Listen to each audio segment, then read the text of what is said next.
Hello everyone. भाई मैं विशाल महाजन आज आपके लिए लेके आ रहा हूं एक बहुत इंपॉर्टेंट चैप्टर, और चैप्टर का नाम है pair of linear equation in two variable का वन शॉट। चैप्टर बड़ा है, अच्छी खासी वेटेज है इसकी, और इसमें से बहुत ज्यादा क्वेश्चंस घुमा के भी पूछे जाते रहे हैं। अगर आप प्रीवियस ईयर क्वेश्चन देखोगे तो बहुत सारे क्वेश्चंस घुमा के, क्योंकि इसमें वर्ड प्रॉब्लम भी है और कुछ एक्स वाई जेड की वैल्यू निकालने वाले क्वेश्चन है जो थोड़े से घुमा रखे हैं।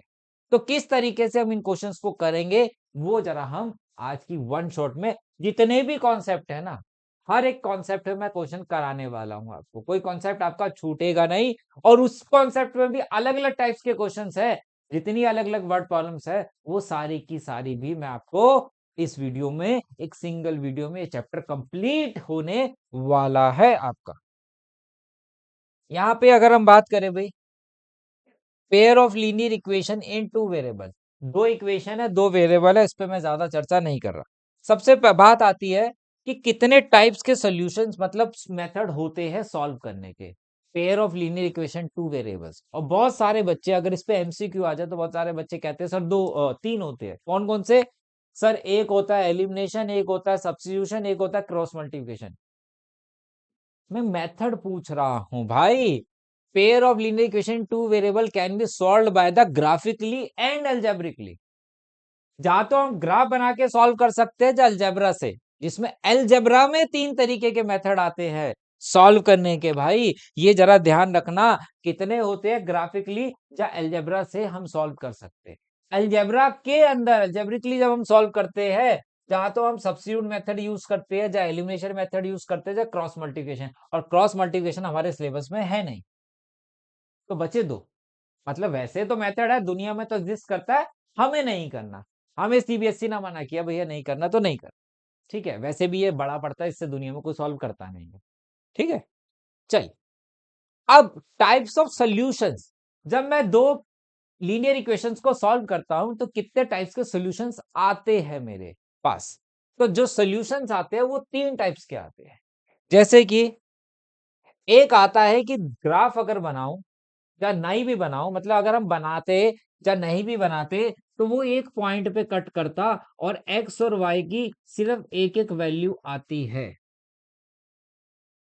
चाहे अलजेब्रा करे, एलिमिनेशन, सब्स्टिट्यूट, या ग्राफिकली करे। ग्राफिकली करे तो ग्राफ कट करता है, अलजेब्रिकली करे तो एक्स और वाई की एक एक वैल्यू आती है, इसलिए इसे हम यूनिक सोल्यूशन भी बोलते हैं, ओनली वन सोल्यूशन भी बोलते हैं। और लाइंस के केस में बात करें तो इंटरसेक्टिंग लाइंस बोलते हैं, ठीक है। नो सोल्यूशन, लो सोल्यूशन मतलब एक्स और वाई की कोई वैल्यू नहीं मिल रही, और इन दोनों, इस केस के अंदर लाइंस आपस में ग्राफिकली पैरेलल बनती है।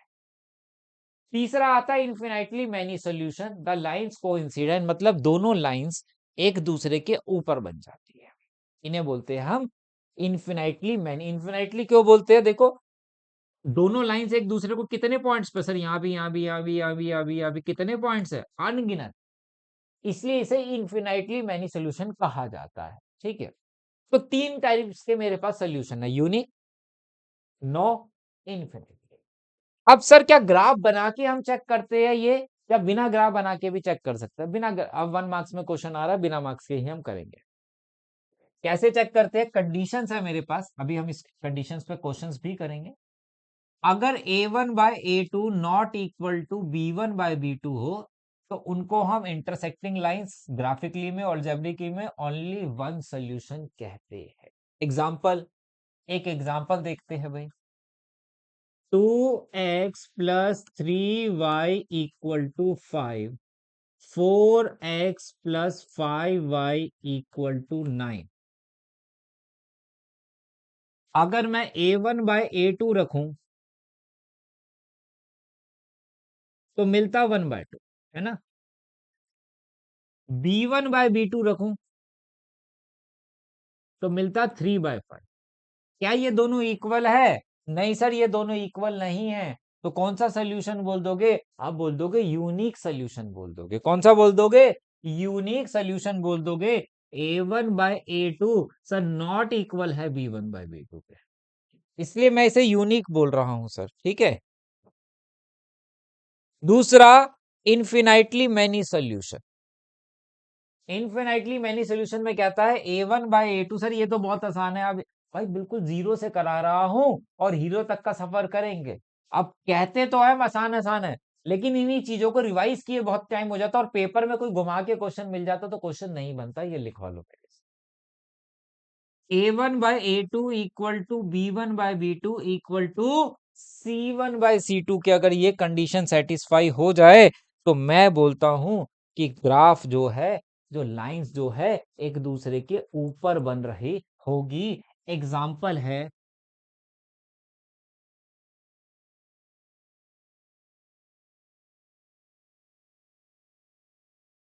a1/a2 निकालूं तो कितना है 2/4 मीन्स 1/2 है ना। b1/b2 अगर फाइंड करूं तो 3/6 ये भी 1/2। c1/c2 अगर फाइंड करूं 5/10 इक्वल टू 1/2। तो तीनों ही एक दूसरे के क्या है इक्वल है, तो क्या बोल दोगे सर एक को इंसिडेंट लाइंस है, इन्फिनाइटली मैनी सोल्यूशन है हमारे पास। तीसरी कंडीशन पैरेलल लाइंस की, जिसे नो सोल्यूशन बोलते हैं। अच्छा यहां पे जरा ध्यान देना, अगर a1/a2 equal to b1/b2 not equal है तो सी मैं चेक भी नहीं करता, जैसे इस केस में नहीं किया। कोई बोले सर c1/c2 चेक करे, इस केस में नहीं, जरूरत नहीं है। ये दोनों अनइक्वल है ना, भैया दोनों इक्वल नहीं है, जोड़ी नहीं बनती, खत्म करो ना बात। ये थोड़ा बोलोगे कि माँ बाप की कुंडली मिलाने चलते हैं, एक बार चेक करा लेते हैं, है ना। तो अगर ये दोनों इक्वल होंगे तो घर परिवार आगे चेक करोगे ना, नहीं तो नहीं करोगे भाई, खत्म कहानी। इसकी कंडीशन क्या है, a1/a2 equal to b1/b2 not equal to c1/c2। Condition एक एग्जांपल देखते हुए,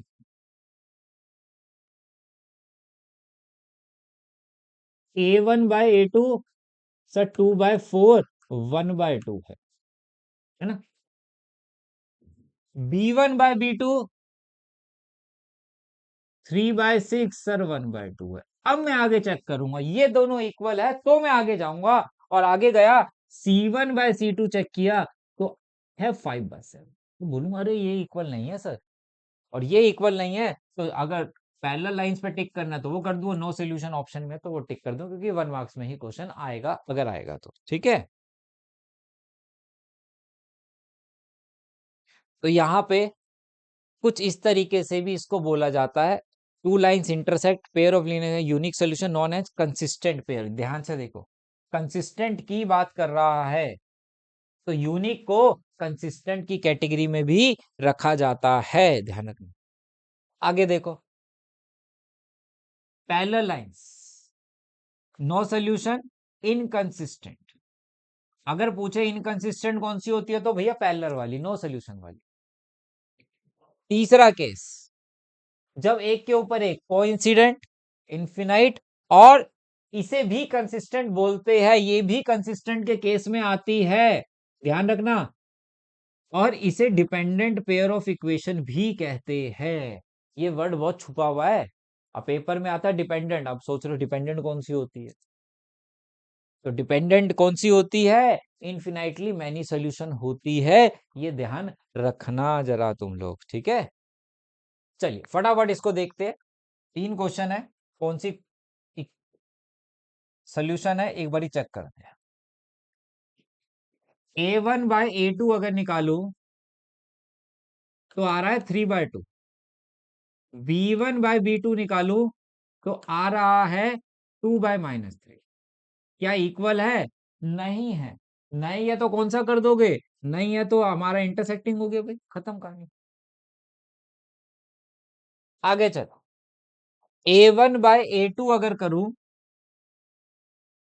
तो 6/2 3 आ गए।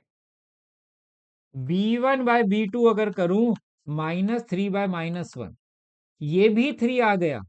अब मैं आगे चेक करूंगा, अब मैं आगे चेक करूंगा, अदरवाइज नहीं करता।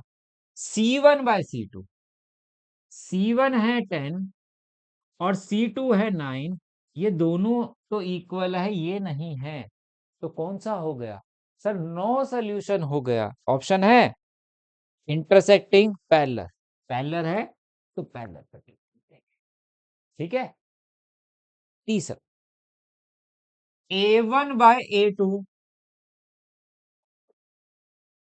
1/2, B1/B2 1/2, C1/C2 1/2।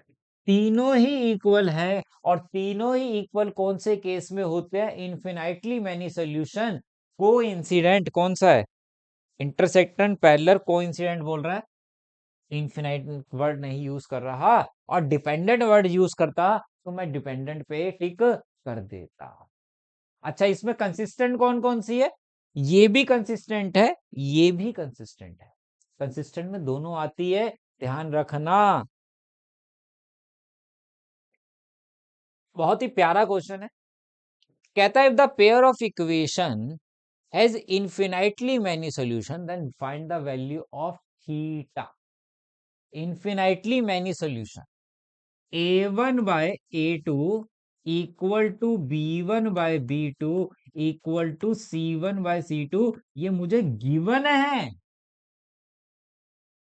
और कह रहा थीटा बताओ क्या हो। Find the value of theta. A1 x का coefficient sine theta,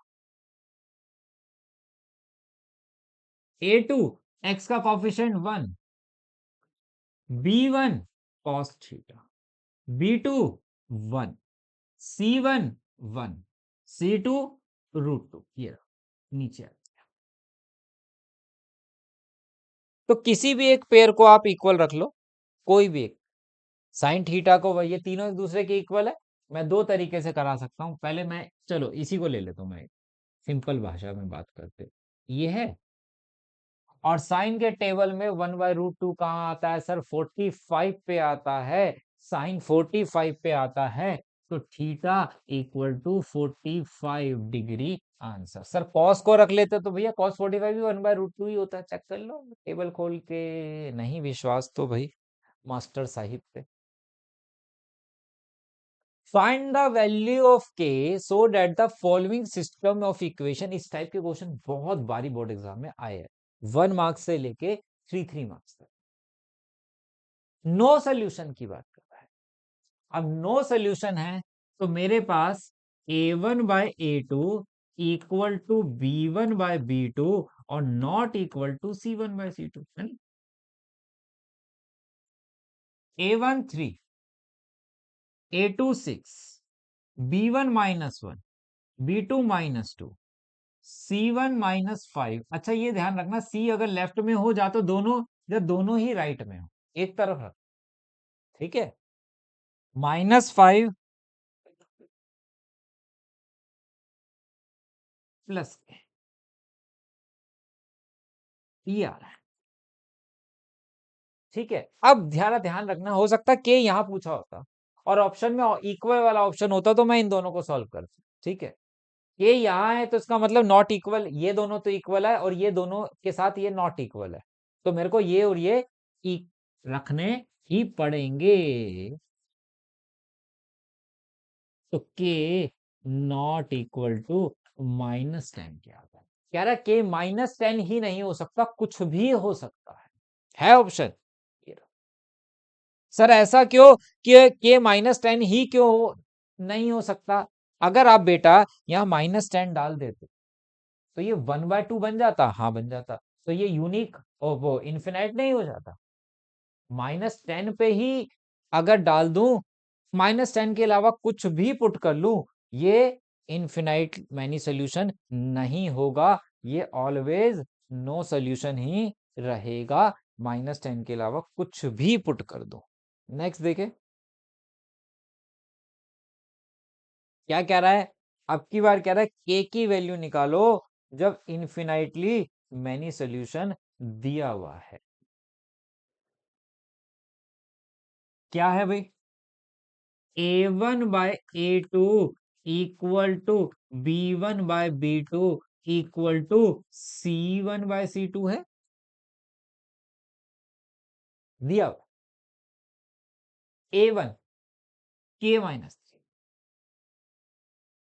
A2 K, B1 3, B2 K, C1 K, C2 12। बहुत प्यारा क्वेश्चन, और बहुत सारे बच्चे गलती करते हैं। सर के की वैल्यू निकालनी है, मैं इन दोनों को इक्वेट कर लूं, या इन दोनों को, या इन दोनों, तीनों एक दूसरे के इक्वल है। पहले मैं दो दो करके ले, देखो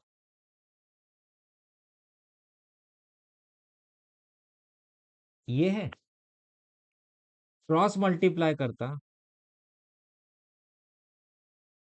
ये आता 3K को इधर लिया था, तो ये 6K हो जाता, हाँ हो जाता सर। K कॉमन ले लेता, तो K माइनस 6 इक्वल टू 0 हो गया सर। K 0 आ गया और K 6 आ गया, 2K की वैल्यू आ गई। आगे देखो, तो सर आंसर कर देते हैं, यही है, 2 नंबर का क्वेश्चन है, टिक करे, बस गड़बड़ हो जाती है यहीं पे कि 0 और 6 लिख दिया। अब मैं इन दोनों को भी देख रहा हूं,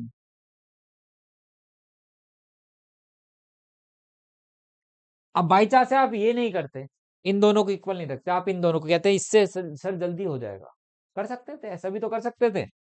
आप लिखते के स्क्वायर इक्वल टू 36, और मैं लास्ट में आंसर निकालता के इक्वल टू प्लस माइनस 6, आप ये छोड़ाते,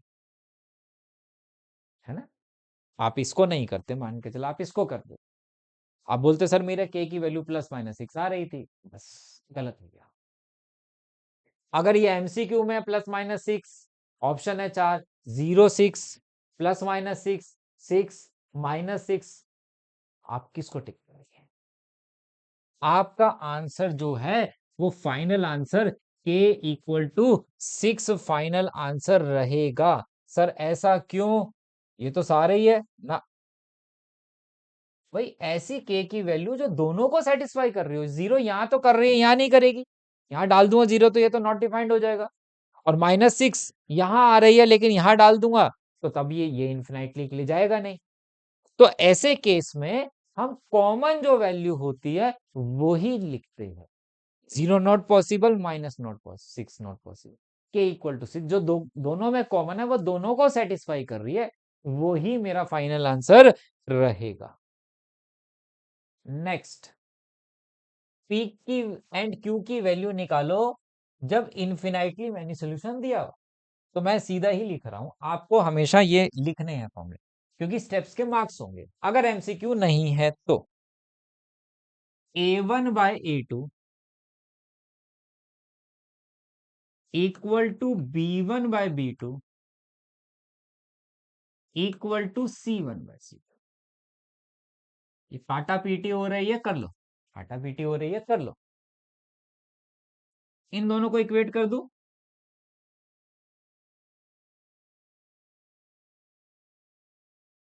कितना आता, 6 equal to P plus Q। इन दोनों को इक्वेट कर दो, कर दो, सर इन दोनों को कर ले, कर लो, कोई दिक्कत नहीं है, कोई दिक्कत नहीं, किसी को भी कर लो। अगर मैं इन दोनों को करता तो ये मेरे पास हो जाता 4P minus 2Q, 3P plus 3Q, P ये हो गया P equal to 5Q, 14 first value substitute कर लूं, 5Q पुट कर लूं अगर P की जगह, तो ये हो जाता 6Q, Q आ गया 1, Q1 आ गया, तो P 5 आ गया। ये बोर्ड एग्जाम में आया हुआ क्वेश्चन है, बता दूंगा आपको 2 मार्क्स में। तो P5 और Q1 मुझे मिल गया भाई। आते हैं कुछ वर्ड प्रॉब्लम्स की तरफ। Sum of two numbers is 35 and their difference is 13, find the numbers. कह रहा है, अब यहाँ पे वर्ड प्रॉब्लम्स में मैं बताऊं आपको, एक दिमाग में प्रॉब्लम ये चलती है कि सर वर्ड प्रॉब्लम से बहुत प्रॉब्लम होती है, ये नहीं पता चलता कि ये लीनियर का क्वेश्चन है कि क्वाड्रेटिक का है, 1 वेरिएबल से सॉल्व करूं कि 2 वेरिएबल से। चाहे क्वाड्रेटिक में भी 2 की बात कर रहा है ना, तो आप 2 से ही सॉल्व करो।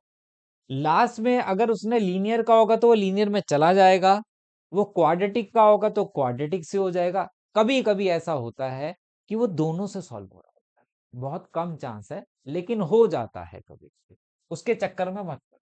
दो वेरिएबल की बात कर रहा है, दो नंबर की, तो दोनों को सॉल्व।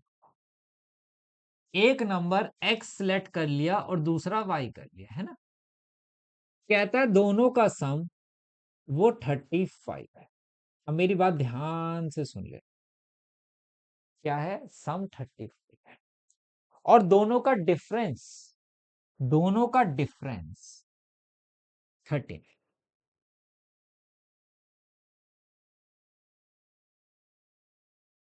क्या करोगे, दोनों को ऐड अगर कर दूं, दोनों को ऐड अगर कर दूं तो ये कट जाता। ऐड में साइन चेंज नहीं होता, सब्ट्रैक्ट में साइन चेंज होती है। x plus x 2x equal to कितना हो गया 48। x कितना आ गया, x आ गया 24। x 24 किसी में भी पुट कर लो, इसमें इसमें, तो y कितना आ गया 11, है ना। आंसर आ गया x 24 y 11। टू नंबर्स, दो नंबर्स है 24 एंड 11। सर इसमें तो एक केस और भी बनना चाहिए था। कायदा तो कहता है बनना चाहिए था।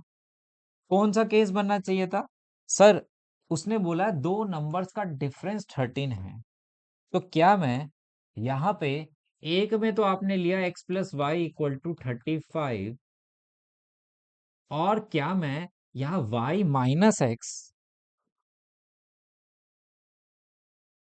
y minus x equal to 13 नहीं लिख सकता। y भी तो बड़ा हो सकता था ना, बिल्कुल हो सकता है, कोई दिक्कत नहीं है। दो केस लेके करने हैं, आप सॉल्व कर लो। सर नहीं मैं तो एक ही, तो फिर आप क्या करो, यहाँ जब लेट कर रहे हो ना, दो नंबर्स है, डिफरेंस की बात है, तो एक बड़ा होगा एक छोटा होगा, तो लेट में ही कर लो, larger number x smaller number y. फिर एक ही केस, बड़े में से छोटा माइनस करते हो ना, एक केस तो ये हुआ। नहीं नहीं सर वाई भी तो बड़ा हो सकता, तो फिर दूसरा केस लेना पड़ेगा, केस वन केस टू। तो अगर एक लार्जर लेट कर लिया, फिर आपको दो केस नहीं बना। फिर दो नंबर्स लास्ट में कितने आ गए, 24 एंड 11। यस, अब यहाँ करते हैं तो एक यहाँ एक y 24 हो जाता, यहाँ y 24 आता लार्जर नंबर, और स्मॉलर नंबर 11 आता। तो है तो दो ही नंबर ना। कौन सा नंबर है ऐसे जिसका सम 35 आता है सर, 24 11 और डिफरेंस कितना आता है 13, नंबर वही है। ठीक है, इसको बाद में करेंगे आज। सम ऑफ न्यूमिनेटर, अब न्यूमिनेटर डिनोमिनेटर के जो क्वेश्चन है आपकी बुक में बहुत सिंपल है। न्यूमिनेटर डिनोमिनेटर में 1 ऐड कर दो तो फ्रैक्शन इतना हो गया, सब्ट्रैक्ट कर दो तो फ्रैक्शन इतना हो गया। अब ये बोर्ड एग्जाम में 4 मार्क्स में क्वेश्चन आया हुआ है। सर 4 मार्क्स में कैसे आ गया, पहले 4 मार्क्स की वेटेज थी, 6 की भी थी, तो थोड़ा सा क्वेश्चन घुमाया है, तो इसलिए ध्यान से पढ़ो। Sum of numerator and denominator of fraction is 4 more than the twice the numerator if numerator and denominator are increased by 3 they are in the ratio determine the fraction। Fraction है तो numerator को x late कर लो और denominator को y कर लो, तो fraction यही बनेगा। ठीक है, अब क्वेश्चन पढ़ो। सम किसका, न्यूमिनेटर और डिनोमिनेटर का, ऑफ ए फ्रैक्शन, जो फ्रैक्शन में न्यूमिनेटर और डिनोमिनेटर है उसका सम जो है 4 more then twice the numerator है। ध्यान से समझना, न्यूमिनेटर और डिनोमिनेटर का जो सम है वो 4 मोर देन, चार ज्यादा है किससे, ट्वाइस द न्यूमिनेटर। मेरे पास मान के चलो 10 रुपए, 10 रुपीज, क्योंकि टीचर लोग तो गरीब भी होते हैं, है ना। तो मैंने बोला तुम्हारे पास जो है मेरे से ट्वाइस से 4 रुपए ज्यादा है, तो कितने होंगे अभी तुम्हारे पास, मेरे पास 10 है, तुम्हारे पास मेरे ट्वाइस से 4 रुपए ज्यादा। आप बोलोगे 10 पेन का ट्वाइस करूंगा 20 प्लस 4 24 होंगे सर, तो ट्वाइस से चार ज्यादा है, तो ट्वाइस से, न्यूमिनेटर के ट्वाइस से चार ज्यादा कर दूं क्या, कर दो सर। तो y इक्वल टू, अगर मैं x इधर ले जाऊं, x प्लस 4, फर्स्ट इक्वेशन बन गई क्या। तो इस तरीके से यहाँ पे फ्रैक्शन में की बात नहीं हो रही, इसलिए फ्रैक्शन में नहीं रखा। नेक्स्ट पढ़ो, अगर न्यूमिनेटर और डिनोमिनेटर में 3 ऐड करता हूं तो रेशो 2/3 हो जाती है। यहां फ्रैक्शन की बात कर रहा है, न्यूमिनेटर में भी 3 ऐड कर दो, डिनोमिनेटर में भी 3 ऐड कर दो, तो फ्रैक्शन जो हो गया वो 2/3 होगा। क्रॉस मल्टीप्लाई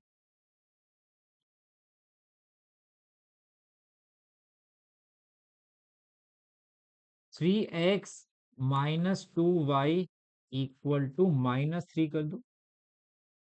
y की वैल्यू यहां से निकाल रखी है, सब्स्टिट्यूट कर दो।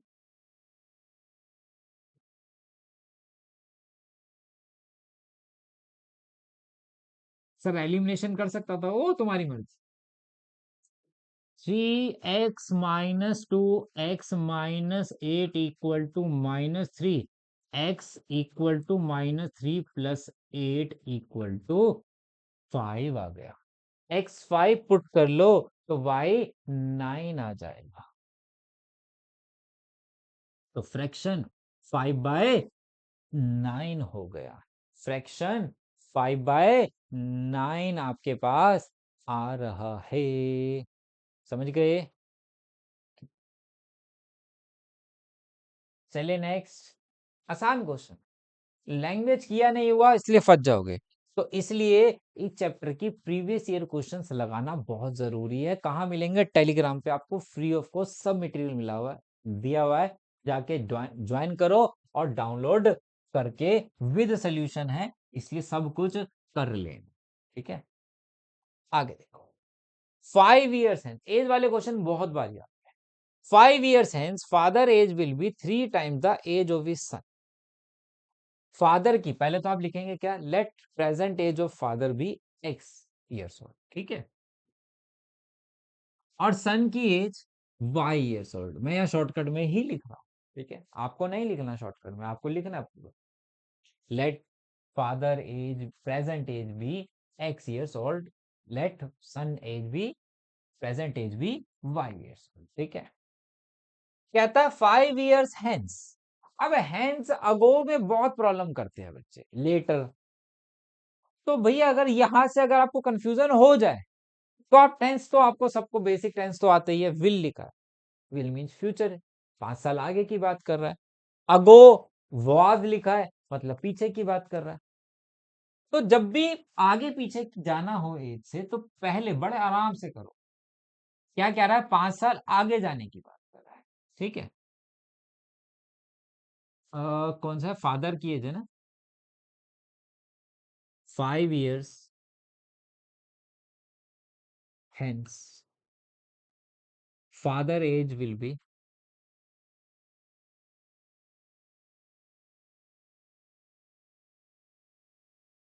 आज x है तो 5 साल बाद कितनी होगी सर? 5 साल बढ़ा दो, ऐड कर देंगे। 5 साल आगे सन की एज कितनी होगी? सर सन की आज y है तो y+5 रही होगी, यही तो होगी। 5 साल की आगे दोनों की। अब कंडीशन क्या कहती है? 5 साल के बाद सन फादर की एज सन की एज से 3 times है। फादर की एज सन की एज से 3 times है, तो मैं क्या करूं भाई? छोटा कौन है? सन। तो सन की एज को क्या कर दूं सर? 3 times कर दूं तो फादर की एज के इक्वल हो जाएगा।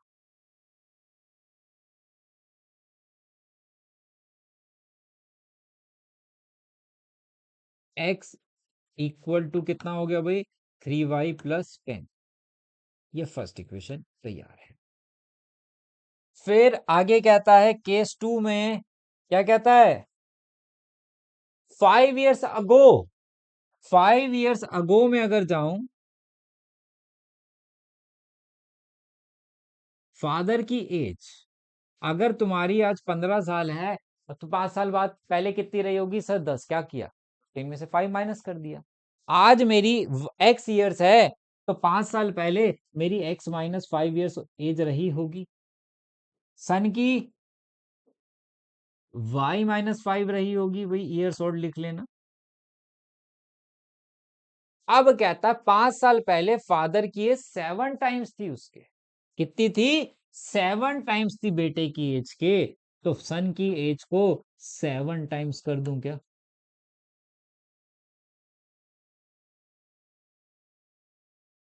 x-7y equal to -30। Y x की वैल्यू मैंने निकाल रखी है, सब्स्टिट्यूट कर दूं। ये रही 3y plus 10 minus 7y equal to minus 30, minus 4y equal to minus 40 और y इक्वल टू 10 आ गया। y10 आ गया, y10 इसमें पुट कर दो तो कितना हो जाता भाई 30 प्लस 10 40, तो x 40 आ गया। फादर की प्रेजेंट एज 40 और सन की प्रेजेंट एज 10 इयर्स ओल्ड है। हो गया solve.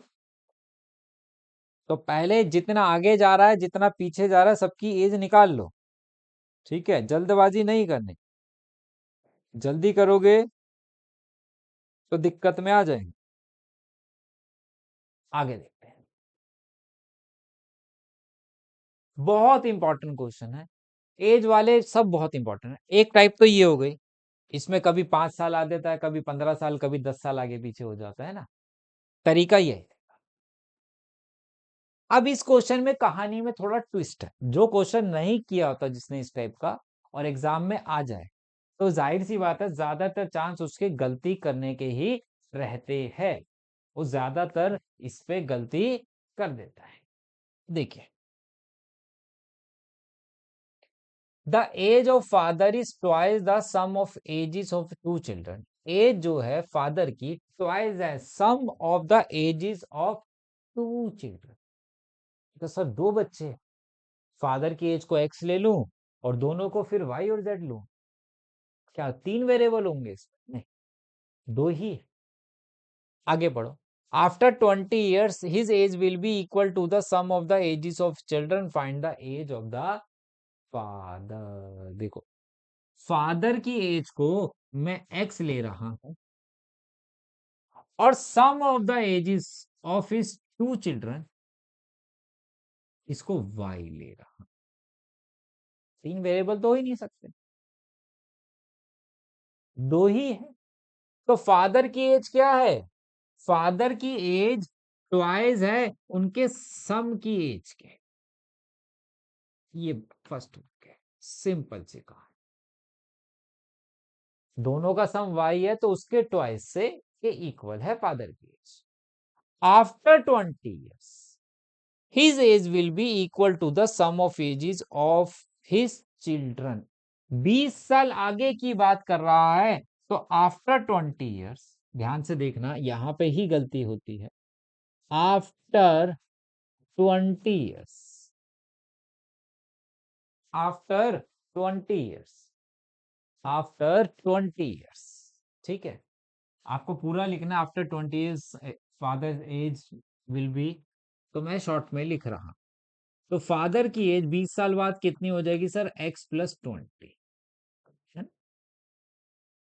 Some of age of his children कितनी हो जाएगी सर? 20 साल आगे कह रहा है, सम था y, तो 20 साल आगे कर दूंगा तो y प्लस 20 कर दूंगा। बस यही गड़बड़ हो जाती। क्यों सर? सही तो किया है, इसमें 20 ऐड किया तो इसमें भी 20। भाई तुम्हारी और तुम्हारे भाई की एज का सम, समझ लेना मेरी बात, तुम्हारे तुम है 15 साल के एग्जाम्पल और तुम्हारा भाई है 10 साल का, कितना हो गया? 25। 20 साल बाद अभी तुम्हारी एज जो है 15 प्लस 10 है ना, 25। 20 साल बाद ये कितने का होगा? 30 का। और ये कितने का होगा? 35 का। तो दोनों में 20-20 ऐड नहीं होगा, मतलब तुम बड़े हो रहे हो 20 साल, तुम्हारा भाई कहेगा नहीं मैं तो उतना ही रहूंगा भाई, मैं बड़ा नहीं हो रहा, फिर भाई नहीं होगा वो बहन होगी, है ना, जो बड़ी नहीं होती उम्र से, है ना। तो जब भी ऐसा केस आ जाए सम वाला तो 20 प्लस 20 ऐड करोगे, ध्यान रखो, ठीक है। अब यही इसमें प्रॉब्लम होती है, बाकी सब सही। अब कहता है 20 साल के बाद इसकी एज फादर की और इनकी एजेस का सम दोनों इक्वल हो रहे हैं, एजेस विल बी इक्वल। तो x plus 20 equal to y plus 40 के हो रहा है। x कितना है 2y,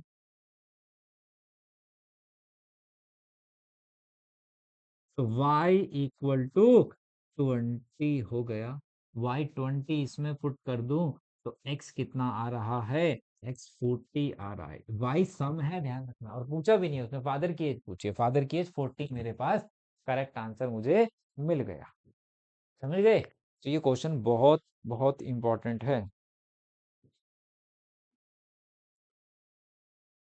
चलिए आगे, चलिए नेक्स्ट देखते हैं। टैक्सी वाला क्वेश्चन आसान होता है, लेकिन पता नहीं बच्चे गड़बड़ कर देते हैं। टैक्सी चार्ज सिटी कंसिस्ट, अच्छा टैक्सी वाला क्वेश्चन वर्ड प्रॉब्लम के साथ साथ केस बेस में भी बन सकता है, क्योंकि इसमें एक केस नजर आ रहा है कि इतने किलोमीटर गए, तो ये केस बेस पे आ सकता है, नो डाउट इसमें। तो भी कहता है fix charge together with the charge for the distance cover for the distance is this. अब देखिए, जब आप टैक्सी या कैब लेते हैं, आजकल ज्यादातर कैब हो गई, या ऑटो होता है, ऑटो में सब बैठते हैं, ऑटो का एग्जाम, तो वो मीटर डाउन कराते हो ना, मीटर डाउन जीरो से नहीं है। जैसे उसने मीटर डाउन किया ना, मान के चला वहां 20 रुपए आ जाते सीधा। अब लोग बैठते ही 20 रुपए, हाँ, मतलब वो एक फिक्स चार्ज होता है, आपके बैठने का ही 20 रुपए लग गया। उसके बाद होता है पर किलोमीटर चार्ज, मान के चला पर किलोमीटर चार्ज है 10 रुपए। तो अगर आप 1 किलोमीटर गए तो कितने रुपए, 20 रुपए तो पहले ही लग गए, और 10 रुपए 1 किलोमीटर के। तो कितना आपने चार्ज दिया, आपने दिया 20, तो देना ही देना है। 1 किलोमीटर गया, इंटू 10 कर दिया। 2 किलोमीटर गया, 20 तो देना ही देना है, 2 इंटू 10 कर दिया।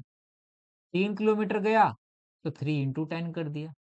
ऐसे ही तो होगा ना टोटल चार्ज। तो दो चार्ज होते हैं हमारे पास, एक फिक्स चार्ज और एक कौन सा, पर किलोमीटर चार्ज। वैसे ही कैब में भी होता है, वो आता ही है, तो उनका एक, अगर आप उनकी स्लिप देखोगे, आजकल तो टोटल ही आता है कैब में, लेकिन आप उनकी जब स्लिप देखोगे तो वहां पे उन्होंने मेंशन कर रखा होता है कि फिक्स चार्ज इतना है, और उसके बाद पर किलोमीटर चार्ज इतना इतना लिया है। ठीक है, तो मेरे पास दो चार्ज होते हैं, एक होता है फिक्स चार्ज जिसको मैंने एक्स मान लिया, और एक the charge for the distance, y rupees मान लिया। वाई रुपीज लिखना है, let the fix charge be x rupees and the charge for the distance covered be, या पर किलोमीटर चार्ज भी बोल सकते हो, वाई रुपीज। ठीक है, तो टोटल डिस्टेंस का जो, टोटल फेयर का जो फॉर्मूला बन गया, वो क्या बन गया, अगर आप ध्यान से देखो, टोटल फेयर का जो फॉर्मूला बन गया, वो बन गया फिक्स चार्ज प्लस किलोमीटर, या डिस्टेंस भी लिख सकते हो। ठीक है, और क्या, पर किलोमीटर चार्ज।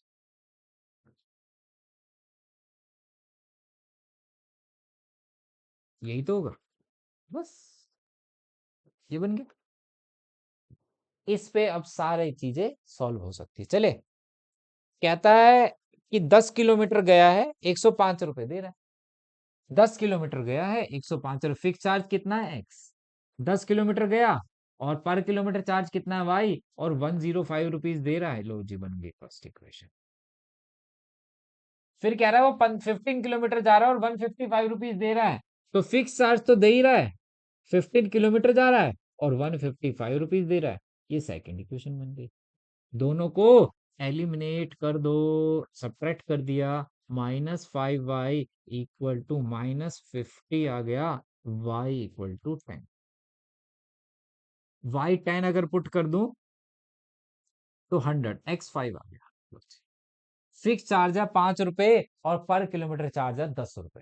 यहाँ पे देख लो, पर किलोमीटर चार्ज मेरा 10 रुपए है, और फिक्स चार्ज 5 रुपए है, जबकि फिक्स चार्ज हमेशा ज्यादा होता है पर किलोमीटर चार्ज से।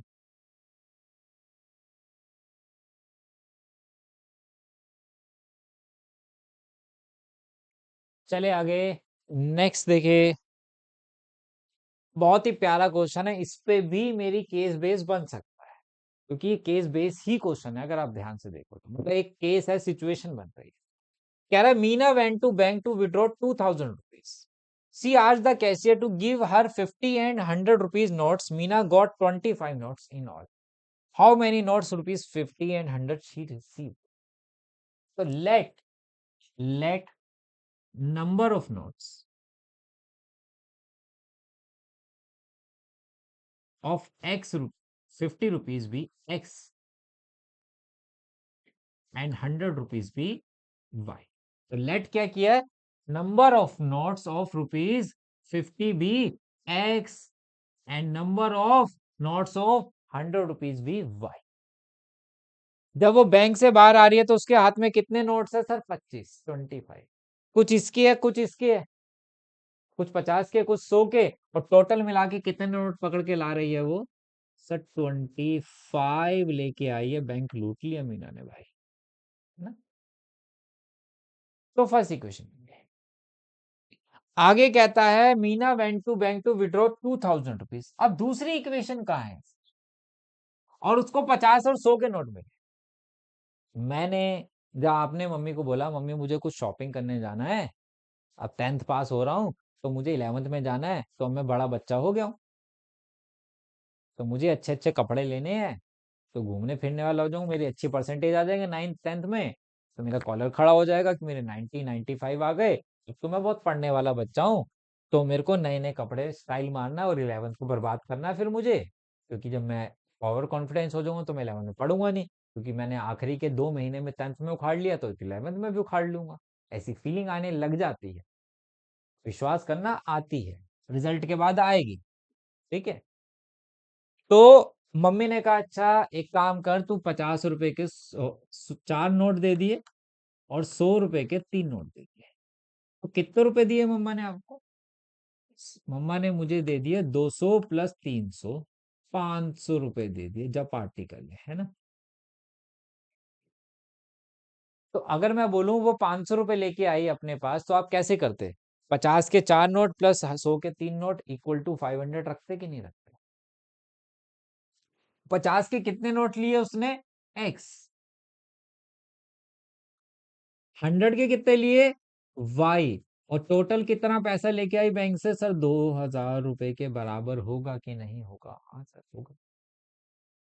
तीनों ही वैल्यू जो है 50 के टेबल में आती है, तो 50 से डिवाइड कर दो बोथ साइड, तो मेरे पास x plus 2y equal to 40। ये सेकेंड इक्वेशन बन गई। एलिमिनेशन कर लूं,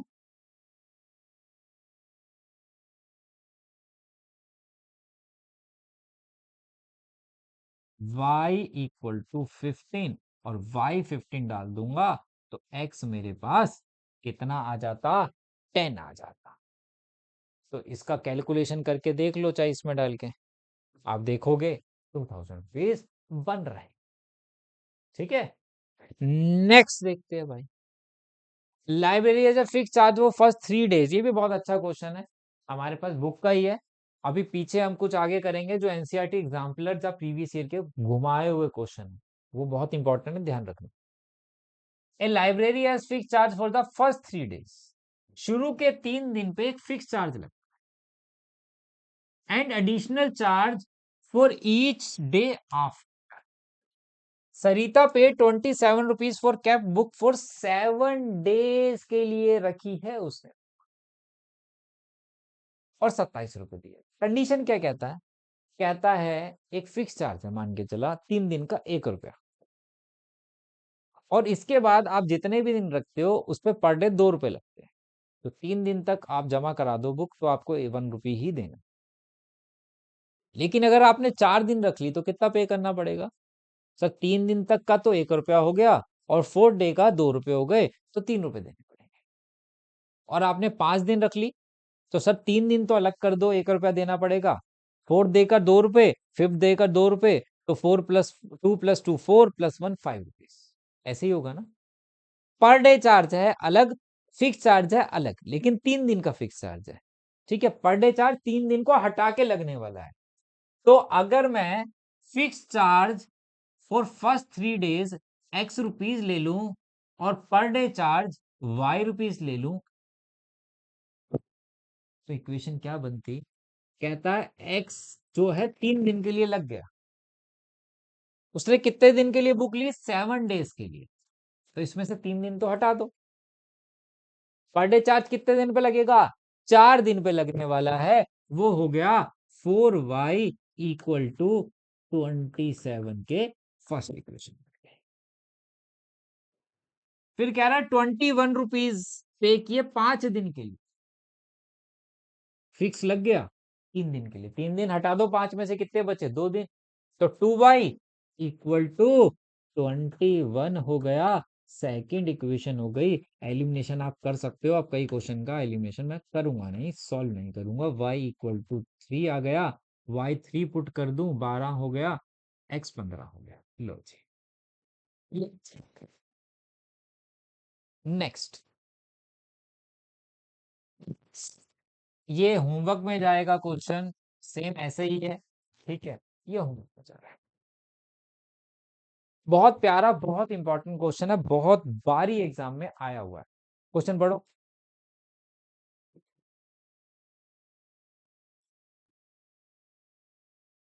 कहता है Yash score 40 marks in a test, 40 number आ रहे हैं, 3 marks for each correct answer and 1 losing marks for each wrong answer, 4 marks been awarded for each correct answer and 2 marks been deducted for each incorrect answer. Yes would have scored 50 marks. How many questions were there in the test? Sorry, अब test में correct और incorrect दोनों questions रहे होंगे ना,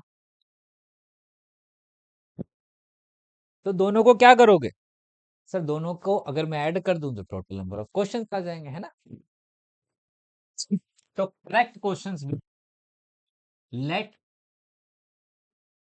number of right answer be x, ठीक है, और रॉन्ग आंसर भी वाई, यही बनेगा।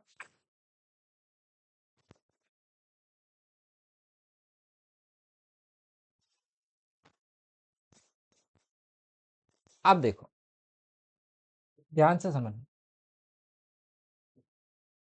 एक क्वेश्चन सही करने के आपको 3 नंबर मिलते हैं, आपने 10 क्वेश्चन सही किए तो कितने मिलेंगे सर, 30, सिंपल सी बात है। एक के लिए 3 मार्क्स मिल रहे, कितने क्वेश्चन सही किए, एक्स, तो कितने हो गया सर, 3x हो गया, ये नंबर मिले। फिर उसने कहा, मैम ने कहा कि भैया जिसने जितने क्वेश्चन गलत किए है ना, उतने मार्क्स, एक एक मार्क्स कटेगा एक एक गलत क्वेश्चन का। आपने 10 गलत किए तो कितने, 1 into 10 कितने मार्क्स कम हो जाएंगे सर, 10 मार्क्स कम हो जाएंगे, 1 into 10 कम हो जाएंगे, सब्ट्रैक्ट होंगे। एक क्वेश्चन के लिए 1 मार्क्स था और कितने क्वेश्चन गलत किए, वाई, तो 1 into y लिख सकता हूं क्या, और टोटल मार्क्स आ गए, टोटल मार्क्स कहां है भाई, 40, ये इक्वेशन बन गई। डिडक्ट होंगे ना, बहुत सारे बच्चे जल्दबाजी में प्लस कराते हैं, कम हो रहे हैं marks, बढ़ थोड़ा रहे हैं भाई गलत करने पे भी। फिर कहता है कि भाई 4 मार्क्स मिलेंगे एक करेक्ट क्वेश्चन में, कितने क्वेश्चन करेक्ट किए, एक्स, तो कितना हो गया, 4x। डिडक्ट करने पे 2 मार्क्स डिडक्ट हो रहे हैं, कितने क्वेश्चन इनकरेक्ट किए, वाई, और टोटल मार्क्स कितने मिल रहे हैं, टोटल मार्क्स 50 मिल रहे हैं। इसे सेकंड लिख लूं, लिख सकते हो, लेकिन मैं अगर देखूं तो ये तीनों ही 2 के टेबल में आते हैं, तो मैंने इसे 2 से बोथ साइड डिवाइड कर दिया, तो इक्वेशन छोटी हो गई, ये फर्स्ट बन गई, ये सेकंड बन गई। एलिमिनेशन करेंगे, सब्स्टिट्यूट करो, मुझे आंसर चैट बॉक्स में चाहिए क्वेश्चन नंबर 15 और क्वेश्चन नंबर 14 का, कि सर हमने ये दोनों क्वेश्चन के ये आंसर आ रहे हैं, मैं वहां पे फिर बताऊंगा कि करेक्ट आंसर है कि नहीं है।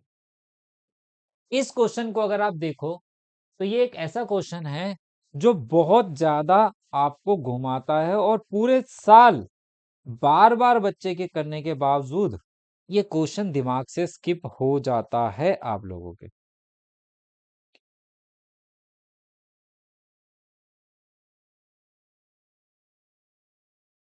तो कैसे करेंगे भाई, जरा ध्यान से देखो।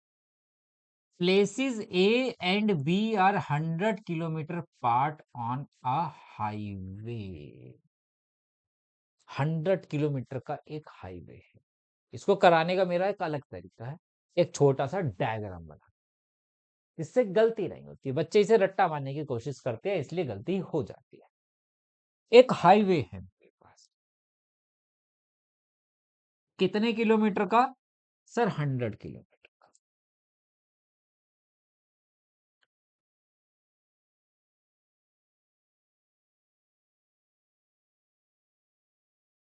ठीक है, one car start from A and another from B at the same direction. If the car travel in the same direction at different speed, they meet in 5 hours.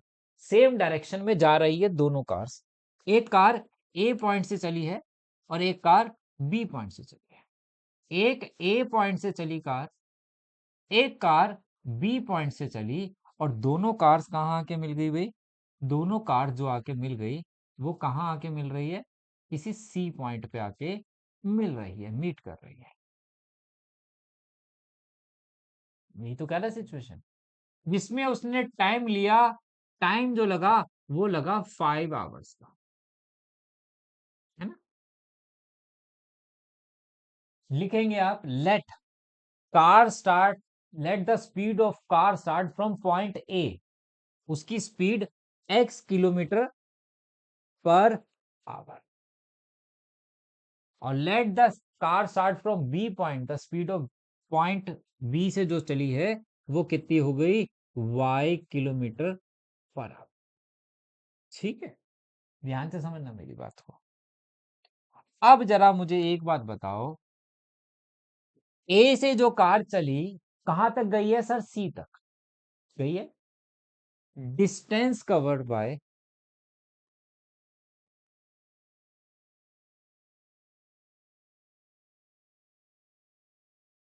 Car ए, और जो डिस्टेंस कवर किया है उसने वो किया है ए सी, right? और distance का फॉर्मूला क्या होता है सर? Speed into time. ये भी ठीक है। जो कार ए से चली उसकी स्पीड कितनी है? एक्स, और टाइम कितना लिया है सर? 5। और क्या मैं इसका डिस्टेंस 5x किलोमीटर लिख सकता हूँ? हाँ सर, बिल्कुल लिख सकते हैं। Distance covered by car be, be की कार जो चली वो कहां से चली सर? बी से चली, सी तक गई, बी से चली सी तक गई। इसका भी फॉर्मूला स्पीड इनटू टाइम होता है। इसकी स्पीड कितनी है? इसकी स्पीड थी y और टाइम है 5, तो ये हो गया सर 5y किलोमीटर इसने डिस्टेंस ट्रेवल किया है ना?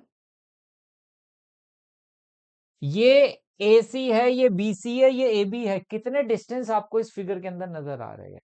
3। AB BC AC, सबसे बड़ा कौन सा है सर? AC। सबसे बड़ा AC है। तो क्या मैं सिंपल भाषा में बात करूं तो AC equal to AB plus BC लिख सकता हूं? हाँ सर, लिख सकते हो। AC कितना है? AC है 5x, AB 100 और BC 5y, तो मेरे पास 5x minus 5y equal to 100, और 5 से अगर डिवाइड कर दूं तो 20। ये फर्स्ट इक्वेशन तैयार हो गई क्या मेरे पास? बताओ। आप फिगर से अगर ये बात समझते हो, अब बच्चे क्या करते हैं, इस बात को रटते हैं। यहाँ पे ये माइनस वाली कंडीशन, दिस माइनस दिस लिखवाया था सर ने, क्यों रट रहे हो? ये देखो, सबसे बड़ा AC, AB plus BC equal to AC, सबकी वैल्यू डाल दो, अपने आप इक्वेशन बन जाएगी आपके पास। बात समझ में आई? रटना नहीं है।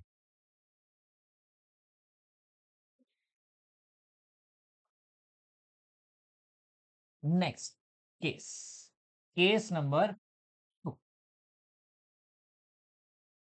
अब कहता है भाई मुझे, फिर से एक हाईवे है मेरे पास AB,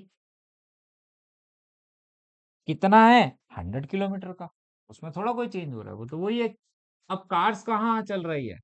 कह रहा है if they towards each other, अब दोनों ही ऑपोजिट डायरेक्शन में, अभी सेम डायरेक्शन में जा रही थी ना, अब दोनों ही ऑपोजिट डायरेक्शन में चल रही है भाई।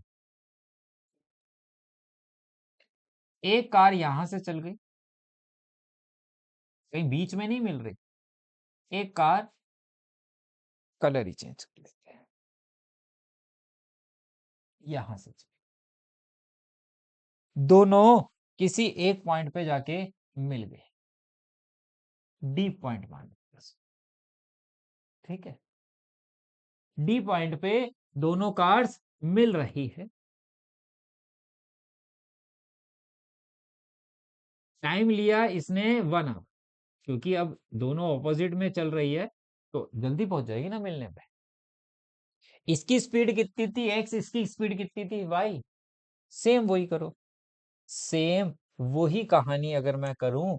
अब ए कार जो चल रही है वो कहां से कहां तक जा रही है सर, डी तक जा रही है। तो ए से डी का अगर डिस्टेंस की बात करूं तो स्पीड इनटू टाइम, स्पीड है एक्स और टाइम है सर 1, तो एक्स किलोमीटर हो गया क्या? हो गया। बी से जो चल रही है उसकी स्पीड कितनी है सर वाई, बी से डी तक जा रही है, स्पीड इनटू टाइम, स्पीड है वाई और टाइम है 1, तो वाई किलोमीटर डिस्टेंस ट्रेवल किया है। हाँ सर। इस फिगर में कितने डिस्टेंस नजर आ रहे हैं सर, 3 आ रहे हैं। एक ए से डी, एक से डी से बी और एक ए बी। सबसे बड़ा कौन सा है सर, ए बी।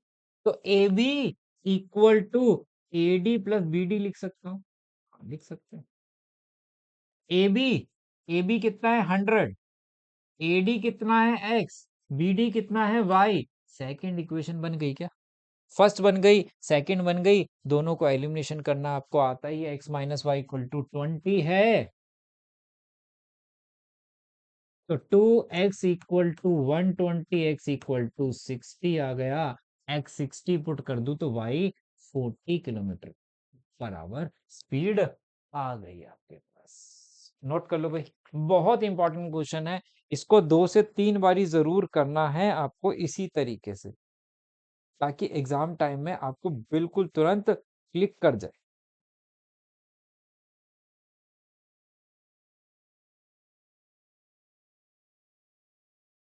करे next.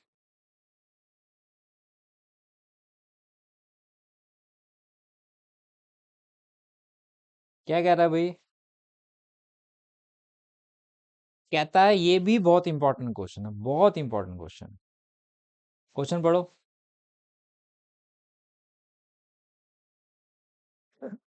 Area of rectangle get reduced by 9 square unit if its length is reduced by 5 units and breadth is increased by 3 units. If we increase the length by 3 units and breadth by 2 units, the area increased by 67 square unit. Find the dimension of rectangle आपको निकालनी है भाई। Dimension of rectangle आपको find करना। तो कैसे करेंगे भाई, ध्यान से देखो। डायमेंशन है मतलब लेंथ और ब्रेथ, तो लेंथ को x ले लो, कलर चेंज कर लेते हैं,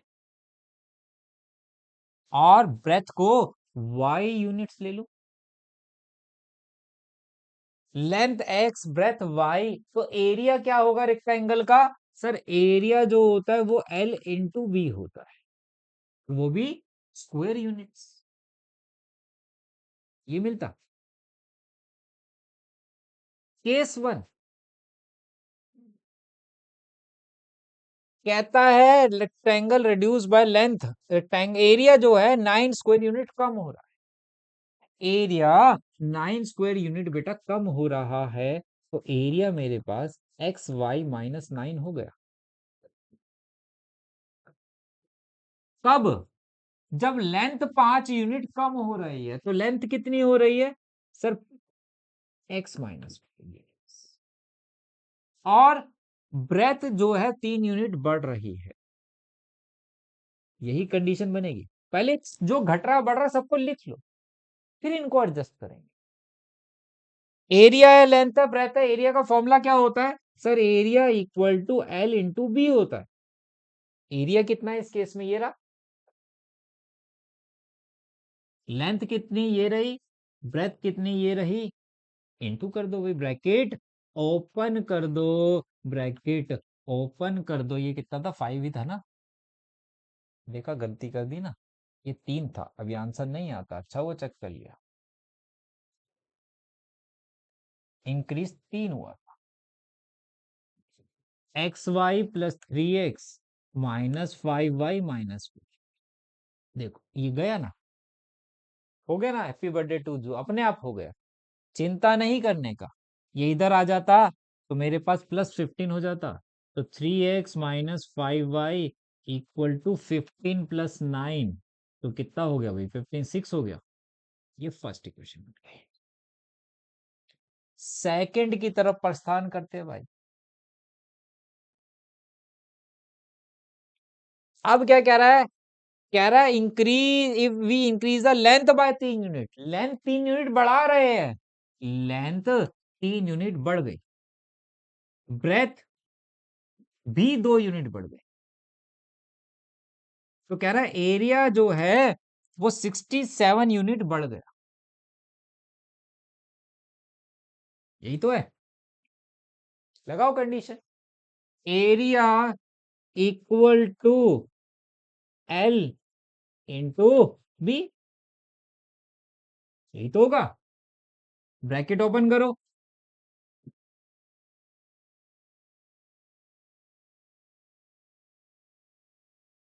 क्या गया, ये गया, ये गया।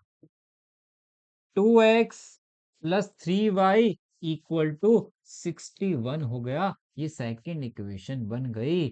एलिमिनेशन करना सबको आता है, आप एलिमिनेशन करके आंसर फाइंड करना और चैट में आंसर जरूर दे दे। ठीक है, हम मैक्सिमम क्वेश्चंस करते हैं, इक्वेशंस आप सॉल्व कर लें। ये क्वेश्चन भी बहुत इंपॉर्टेंट क्वेश्चन है, और फिर से बोल रहा हूं, ये क्वेश्चन बड़ा ट्रिकी क्वेश्चन है। पढ़ो एक बारी।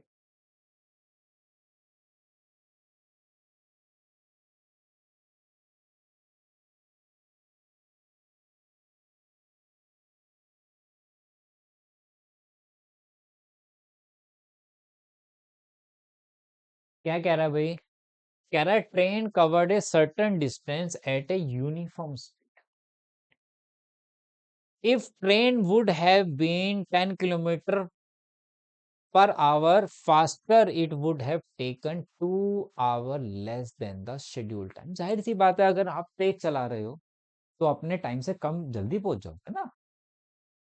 फिर कहता है अगर वो 10 किलोमीटर स्लो चलाता है तो वो 3 घंटे ज्यादा लेता। Find the distance. अब मजेदार बात क्या है, कह रहा है स्पीड बढ़ा दो, टाइम कम लग रहा है, स्पीड कम कर दो, टाइम ज्यादा लग रहा है, और डिस्टेंस निकालो। डिस्टेंस की कोई बात ही नहीं करी और वही पूछ रहा है। सर स्पीड और टाइम की बात हो रही है तो उसको एक्स और वाई मानूंगा। डिस्टेंस, अरे अगर स्पीड आ जाए और टाइम आ जाए तो डिस्टेंस नहीं निकाल सकते क्या तुम? Speed into time. तो वेरिएबल तो मैं यहाँ पे स्पीड और टाइम को करूंगा और निकालूंगा डिस्टेंस लास्ट में। ठीक है, तो स्पीड को हम x kilometre per hour let कर लेते हैं भाई, और टाइम को हम y आवर्स लेट कर लेते हैं अभी। तो मेरा डिस्टेंस क्या बनता? सर डिस्टेंस होता है स्पीड इंटू टाइम, तो डिस्टेंस जो हो जाता है वो एक्स वाई है। ठीक, अब मैं यहां से जा रहा हूं भैया अमृतसर, 450 किलोमीटर है मान लिया, तो मैं तेज जाऊं या स्लो जाऊं? जहां हम दो गाड़ी से जा रहे हैं, एक जल्दी पहुंच गई, एक लेट पहुंच गई, तो क्या एक की स्पीड ज्यादा थी, एक की स्पीड कम थी? तो क्या डिस्टेंस ज्यादा कम होगा? नहीं सर, डिस्टेंस उतना ही रहेगा। आप चाहे ज्यादा करो, जाने में आपने 8 घंटे लिए, आने में मैंने 7 घंटे लिए, डिस्टेंस उतना ही रहा। स्पीड कम ज्यादा हो गई, स्पीड कम ज्यादा होने से टाइम कम ज्यादा हो गया, है ना? तो स्पीड डिस्टेंस उतना ही रहेगा, ध्यान रखना है। केस वन कहता है स्पीड को 10 किलोमीटर पर आवर बढ़ा रहा हूं, तो स्पीड ये हो गई,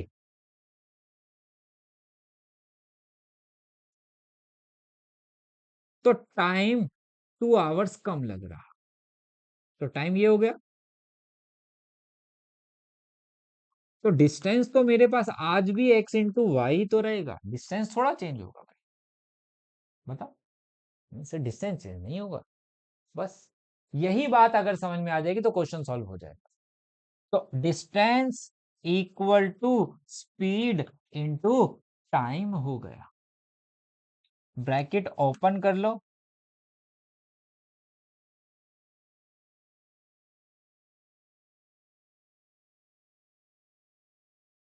2x minus 10y equal to -20, 2 से डिवाइड कर दूं तो मेरी फर्स्ट इक्वेशन तैयार हो गई। ये मेरी फर्स्ट इक्वेशन बन गई भाई। घुमा हुआ क्वेश्चन है, अभी और क्वेश्चन भी घूमे हुए करेंगे हम यहाँ पे। आगे देखो। If train were slower by 10 kilometre per hour, अब स्पीड को उसने 10 किलोमीटर पर आवर स्लो कर दिया है। क्या कर दिया? स्लो कर दिया है। तो speed x minus 10 kilometre per our हो गई। तो टाइम क्या आएगा? ज्यादा लेगा। कितना ज्यादा ले रहा है सर? 3 आवर ज्यादा ले रहा है। तो y+3 हो गए। डिस्टेंस आज भी कितना है सर? स्पीड इंटू टाइम के बराबर है। डिस्टेंस थोड़ा चेंज हो रहा है भाई। तो distance equal to speed into,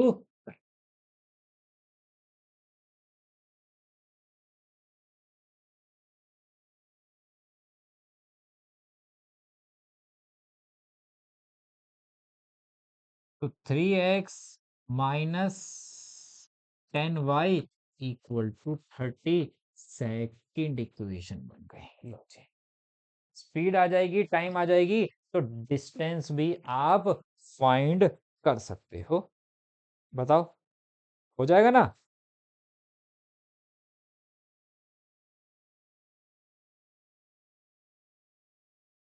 करें आगे।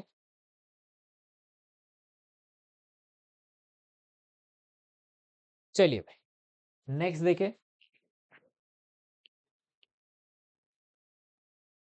बहुत इंपॉर्टेंट क्वेश्चन है, और मतलब यही 2-3 क्वेश्चन जो पीछे किए ये सारे घूमे हुए क्वेश्चन है, और इनकी वेटेज बहुत अच्छी बनती है। और पेपर में आ जाए तो बिल्कुल बच्चा घूम जाता है। अगर नहीं कर रखे और कर रखे तो बच्चा तुरंत खुश हो, अरे ये तो सर ने कराया था और बोला था बहुत इंपॉर्टेंट है, मैंने तो 4 बार ही किया था। अब तुम कितनी बार करते हो ये देखने वाली बात है। कहता student of a class are made to stand in a row, if 3 student are extra in a row there would be 1 row less. If 3 students are less in a row, there would be 2 rows more. Find the number of rows in the class. देखो जरा ध्यान से देखना। मेरे पास आ, एक रो है, 2 रो है, 3 रो है। ठीक है। तीनों रो के अंदर 3-3 बच्चे बैठ रहे हैं या 2-2 बैठ रहे हैं। एक यहाँ बैठ रहा है, एक यहाँ, एक यहाँ, एक यहाँ, एक यहाँ, एक यहाँ। ठीक है। पहले केस में कहता है 3 student are extra in a row, it would be 1 row less. अगर मैं क्या कहता है कि अगर मान के चलो, मैंने कहा एक काम करो, हर रो में एक एक बच्चा बढ़ा दो, तो टोटल कितने स्टूडेंट है? टोटल स्टूडेंट जो है, टोटल स्टूडेंट्स मेरे पास कितने हैं सर? 6। मैंने बोला एक काम करो, जैसे वो पेपर चल रहा होता है तो चेकर आते हैं ना और कहते हैं ये वाली रो खाली करो, यहाँ बैठो, है ना, या इस पीछे से आगे आ जाओ, ऐसे बोलते हैं ना। और बेचारे की उस बच्चे की कितनी, तो सबसे पीछे बैठा और सबसे आगे बिठा दिया तो ऐसे हो जाता है। कहाँ भेज दिया ना।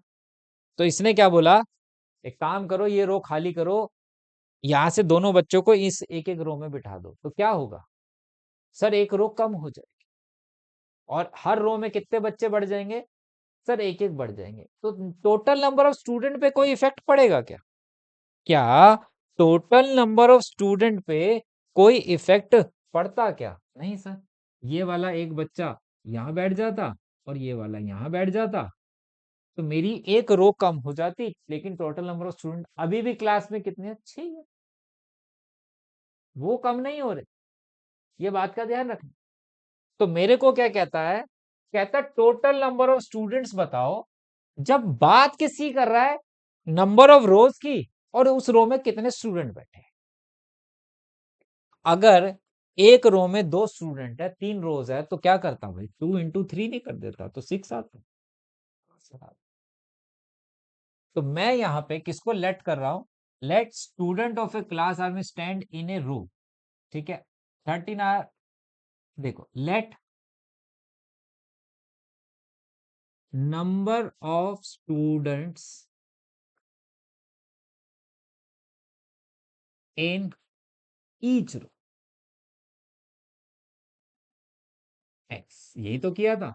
2 स्टूडेंट थे और रोज 3 थी, और let number of rows y, total number of student,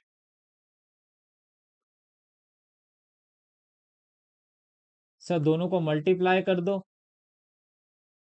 x, यही तो होगा। हाँ, यही होगा। केस 1 पे आते हैं।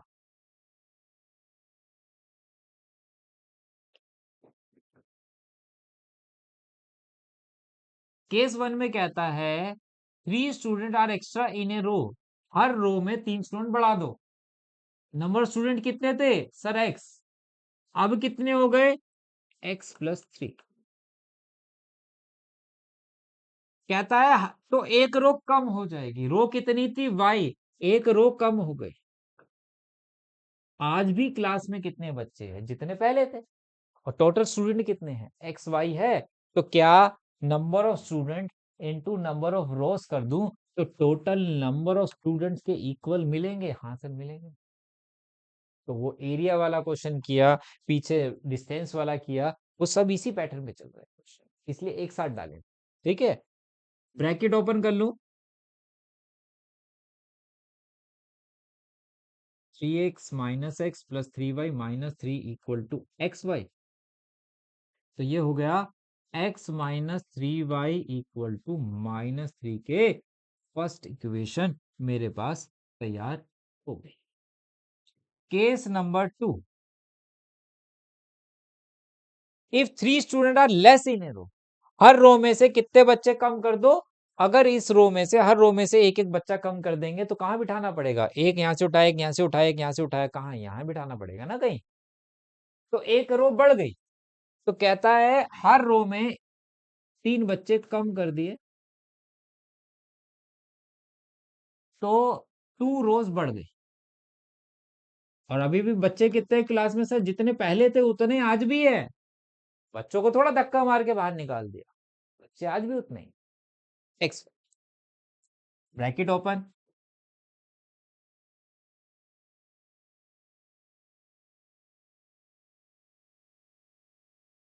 2x minus 3y equal to 6, second equation बन गई। First equation, second equation, elimination करना सबको आता है, इसको कर लेना, बहुत इंपॉर्टेंट है, फिर से बोल रहा हूं, बहुत इंपॉर्टेंट। चले आगे चले, चलिए नेक्स्ट। ये क्वेश्चन भी बहुत इंपॉर्टेंट है, एनसीईआरटी एग्जाम्पलर का क्वेश्चन है, और बहुत सारे बच्चे इसको गलत कर देते हैं। कहाँ गड़बड़ होती है जरा ध्यान से देखना, नहीं तो आप भी गड़बड़ करोगे, ये पक्की बात। कहता है railway half ticket cost half the full fare, half ticket जो है फुल फेयर का आधा है, ठीक है।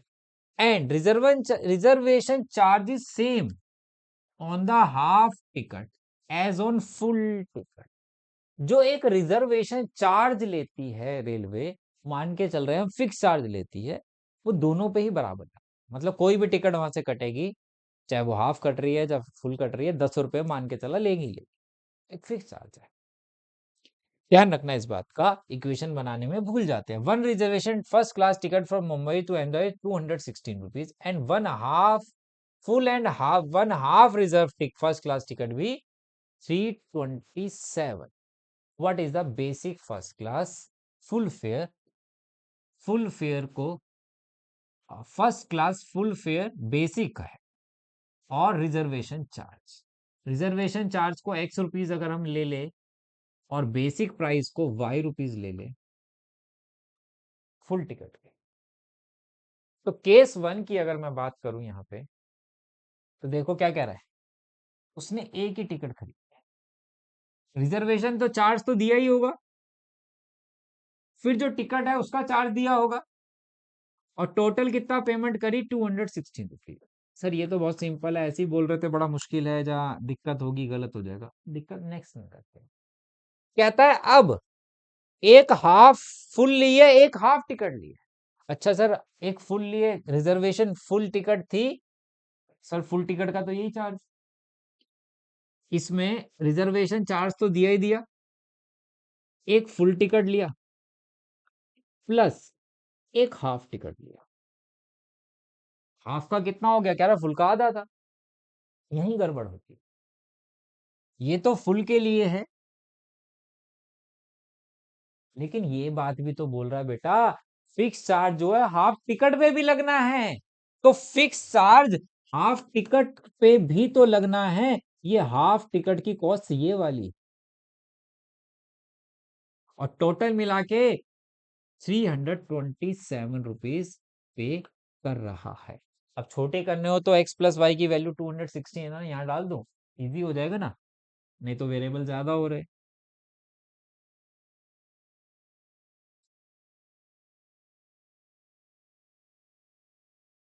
तो ये उधर चला जाता, एलसीएम लेता तो 2x+y/2 इक्वल टू 327 - 216, तो कितना हो जाता, 111 रुपए।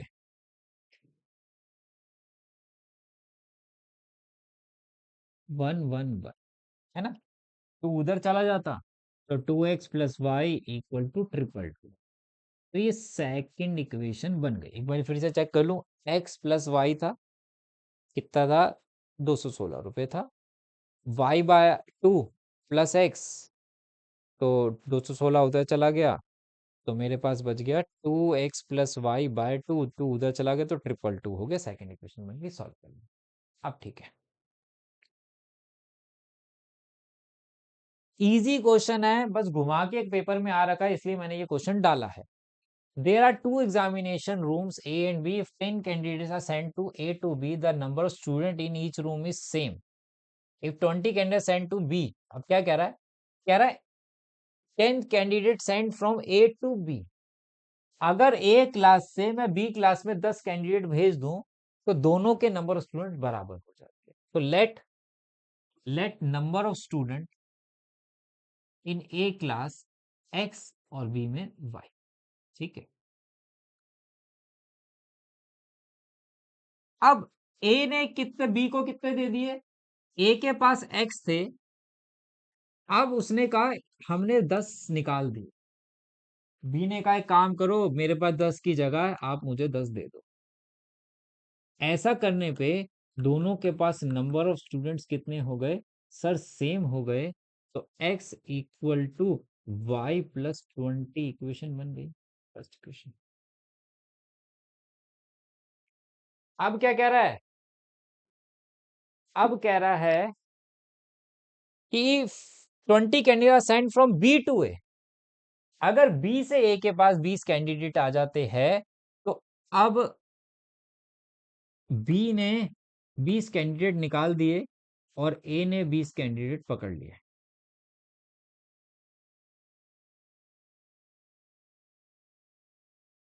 तो क्या हुआ, the number student in A is double the number of student in B. A के नंबर डबल हो गए 20 से, तो ए जो है वो डबल हो गया बी का, तो यहां पे इक्वेशन बना लूं भाई,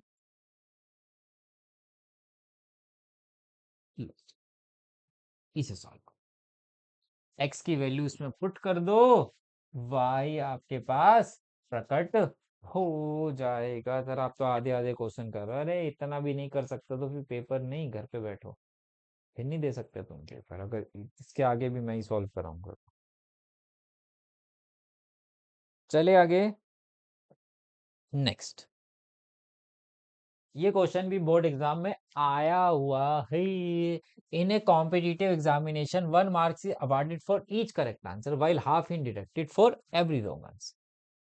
ठीक है, सेम क्वेश्चन मैंने आपको कराया है ऐसा ही।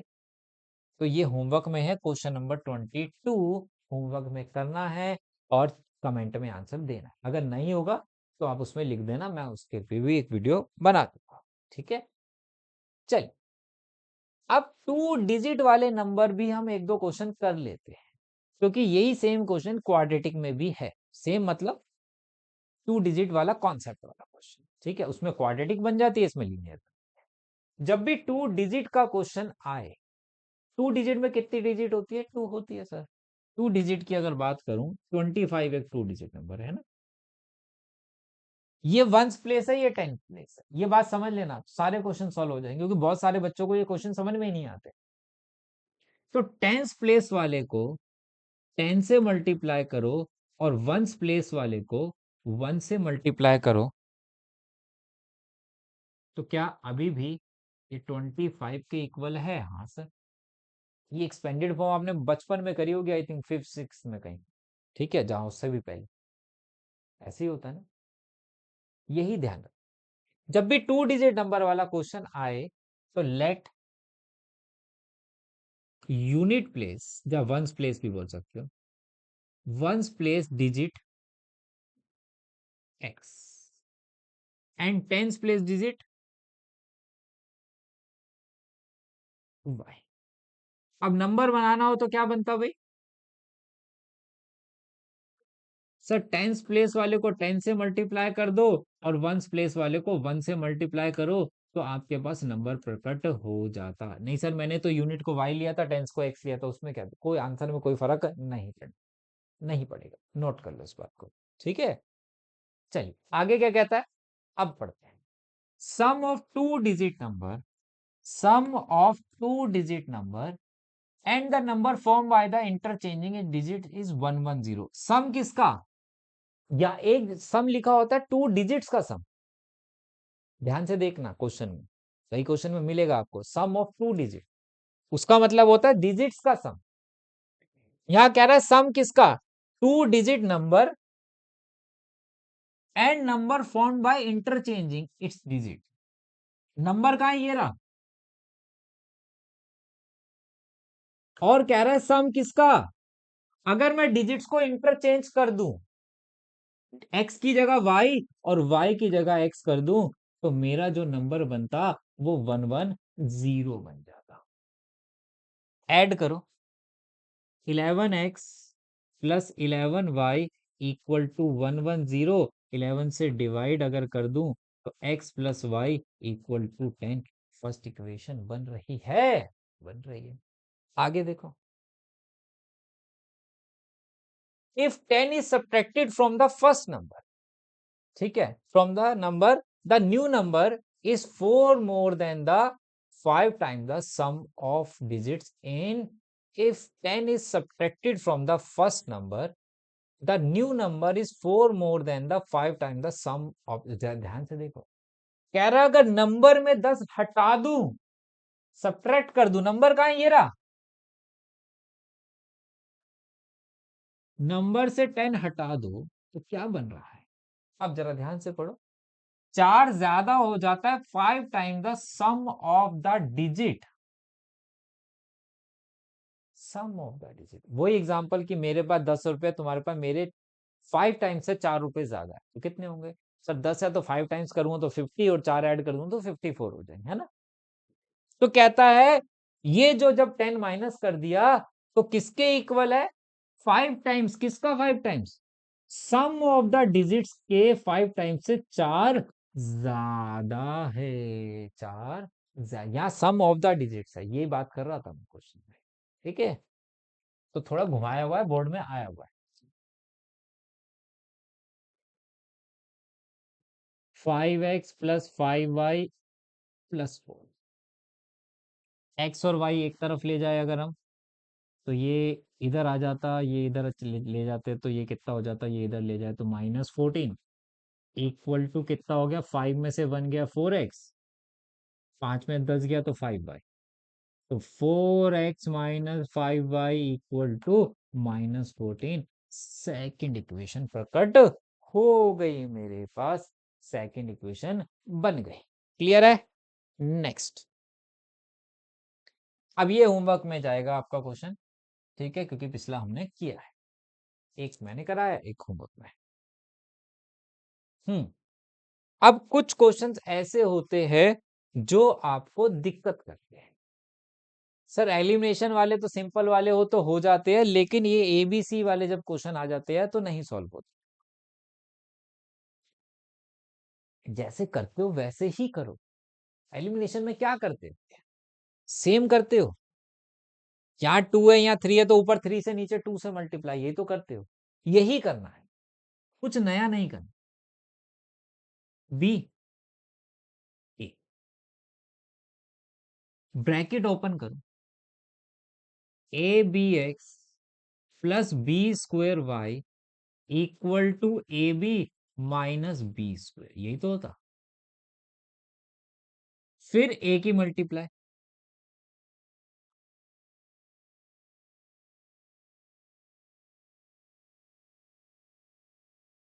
ये फिर सब्ट्रैक्ट, प्लस है माइनस, माइनस है प्लस, प्लस है माइनस, प्लस है माइनस। अब इसके आगे ही इस गलती होती है। कैसे करते हैं इसमें, वो जरा ध्यान देना, फिर सारे क्वेश्चन सॉल्व कर सकते हो। आप ऐसे कैलकुलेशन करने की कोशिश करते हो और यही गड़बड़। कभी भी आपको वर्टिकली कैलकुलेशन नहीं करनी है, हॉरिजॉन्टली लिख, पहले लिखनी। ऊपर वाला कितना है, बी स्क्वेयर वाई,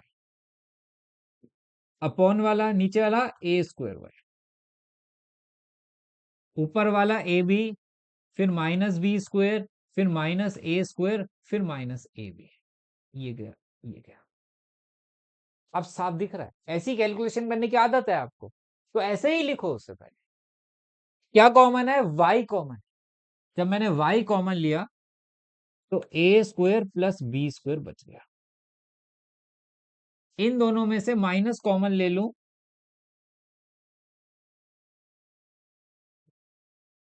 तो y इक्वल टू -1 आ गया।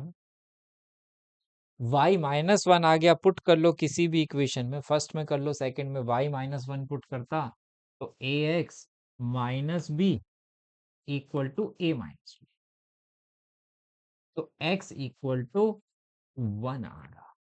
हो गया सर, समझ गए बात? दिक्कत यहां होती है, इसको पहले ऊपर वाले को पहले, फिर नीचे वाले को, फिर ऊपर वाले को, फिर नीचे वाले को, साइन चेंज के बाद जो बना वो साइन लगाना है आपको। इसमें देखो भाई, सर यहाँ ए एक्स है, यहाँ एक्स है, तो क्या करोगे? एक्स से मल्टीप्लाई कर, ओ ए से मल्टीप्लाई कर दो, तो कितना आता?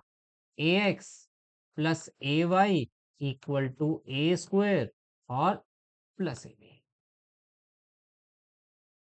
Minus minus minus minus, b y minus a y, ये तो दोनों कटते हुए नजर आ रहे हैं, है ना?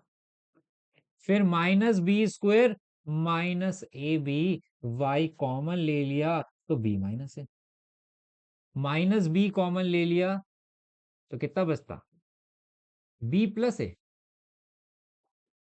कुछ तो गड़बड़ है, कुछ तो गड़बड़ है। कौन बचा भाई? A x plus a square, a x plus a y, a square plus a b, ठीक है। माइनस प्लस था, माइनस आ गया, y कॉमन लिया, b माइनस ए हो गया, b कॉमन लूंगा, माइनस b कॉमन लूंगा तो a प्लस बी हो जाएगा। ना ना ना, कुछ तो प्लस माइनस की गड़बड़ है, चेक करो भाई। माइनस बी वाई है ना, देखो मैं कह रहा हूँ कुछ तो गड़बड़ है भाई, ऐसे नहीं हो सकता। माइनस बी कॉमन ले लिया, ए प्लस बी आ गया, ए प्लस बी आ गया, माइनस से माइनस चला गया तो y इक्वल टू बी आ गया। वाई बी पुट कर दूंगा, एक्स ए और है, एक्स और वाई की वैल्यू आ गई। उल्टा ये छोटे होते हैं, ऐसा क्वेश्चन 2-3 नंबर में आए, समझ लो लॉटरी लग रही, आराम से कर सकते हो। अब हम सीख रहे हैं ग्राफ का क्वेश्चन। ग्राफ का क्वेश्चन आने का चांस मुझे बहुत कम लगता है, लेकिन ऐसा नहीं है कि नहीं आएगा, करके चलेंगे। कहता है ड्रॉ द ग्राफ। अब ग्राफ तो हमने बचपन में ही बना लिए थे भाई, जब मैं छोटा बच्चा था, बड़ी शरारत करता था, है ना। 6, 7, 8, 9 में बहुत ग्राफ बनवाए, तो बनाए हैं, वहां एक एक होते थे, यहाँ दो दो है, बस फर्क कुछ नहीं है सर। तो पहले जैसे आप बनाते थे, मैं वहीं से स्टार्ट कर रहा हूँ, कुछ इस तरीके से बनाते थे ना, हम उसी कॉन्सेप्ट को यूज कर रहे हैं। सर कितने पॉइंट्स निकालने चाहिए बेटा, तुम 3 निकालना, मेरा 2 से काम चल जाता है। या तो आपकी कैलकुलेशन, आपको पूरा विश्वास हो कि आपकी कैलकुलेशन बहुत अच्छी है, फिर तो आप 2 पॉइंट भी निकालोगे, कोई दिक्कत नहीं है, बन जाए। पहली इक्वेशन है, मैंने x0 डाला, y6 मिल गया, मिल जाएगा। y0 डाल देता तो सर x3 मिल जाता, हाँ मिल जाता। दूसरी equation, 2x minus y equal to -2, x0 डालता तो y2 मिल रहा है, और y0 डाल देता तो x-1 मिल रहा। एक बार x0 डाल दिया, y मिल गया, y0 डाल दिया, x मिल गया। सर यही करे, कुछ हो ले, वो तुम्हारी मर्जी है, मेरे को ये अच्छा लगता है, मैंने ये कर लिया, ठीक है। अच्छा, ग्राफ बनाने से पहले एक चीज हमेशा ध्यान रखना अपने दिमाग में, सबसे पहले सोल्यूशन चेक कर लेना कि ये कौन सा ग्राफ बनेगा, इंटरसेक्ट बनेगा कि भी नहीं बनेगा। क्योंकि आप इंटरसेक्टिंग के ग्राफ करते हो और पेपर में आ गया यूनिक वाला और नो सोल्यूशन वाला, पैरेलल बन रहा है, आप दिमाग में खुदा रहे हो, अरे मेरा तो इंटरसेक्ट ही नहीं किया, अरे है ही नहीं थी वो इक्वेशन इंटरसेक्ट वाली। तो जरा चेक करें, a1/2 b1/b2 के है, नॉट इक्वल है, तो यूनिक बनेगा ही बनेगा, यूनिक बनना ही बनना है, ना बनने का कोई सवाल ही नहीं है।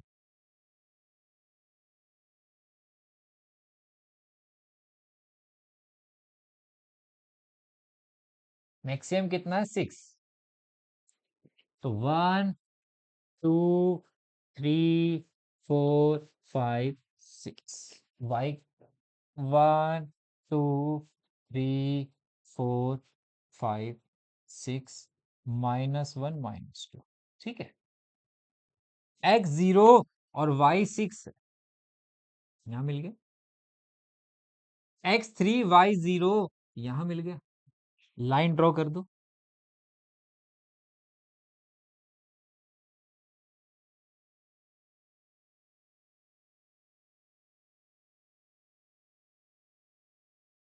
ये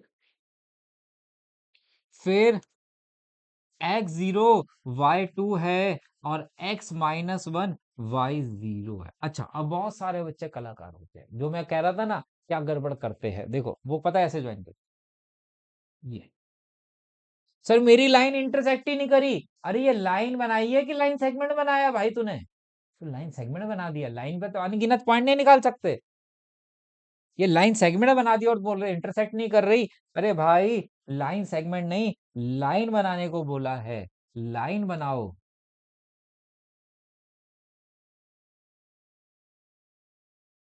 अब करी नहीं करी भाई, हाँ सर अब कर गई, ओहो ये गलती कर रहा था मैं, यही नहीं समझ में आ रहा था।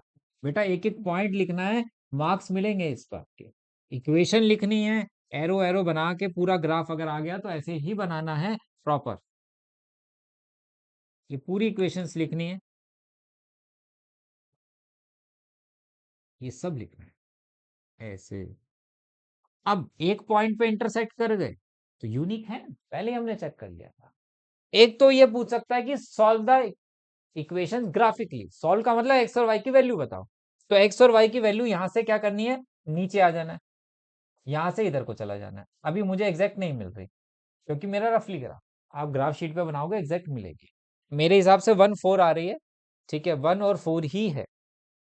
लेकिन अगर बाई चांस आपका ग्राफ आपको लगे यार नहीं मेरी 1 से कम आ रही है, या 1 से ज्यादा में ज्वाइन हो रहा है, डाउट में हो, तो इतनी टेंशन मत लेना, एलिमिनेशन मेथड कर लेना, जो आपका आ जाए कोऑर्डिनेट, ठीक है, वो चुपचाप यहाँ पे लिख देना, पॉइंट ए 1, ज्वाइन मत करके दिखाना नीचे, क्योंकि वो टेढ़ा हो रहा है। तो आपको लगा थोड़ा सा इधर आ रहा है, 1 से इधर आ रहा है, एलिमिनेशन से 1 आ रहा है, तो गलती कुछ तो हुई है आपसे, थोड़ी बहुत तो स्केलिंग की।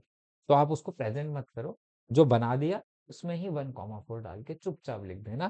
टीचर नहीं ध्यान देते कभी कभी, अब नया ग्राफ बनाओगे तो बहुत ज्यादा टाइम लगेगा ना। चलिए, अब इसी क्वेश्चन में मेरे से कुछ और पार्ट भी पूछ रहा है।